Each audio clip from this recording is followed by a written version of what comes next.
Многие промышленности стали лучшими в партии советских граждан. Интересное открытие новой второй линии Минского метрополитена стало лучшей для жителей белорусско-советской столицы.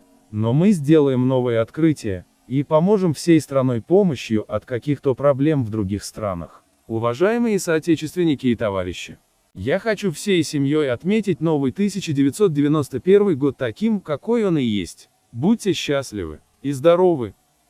С Новым годом!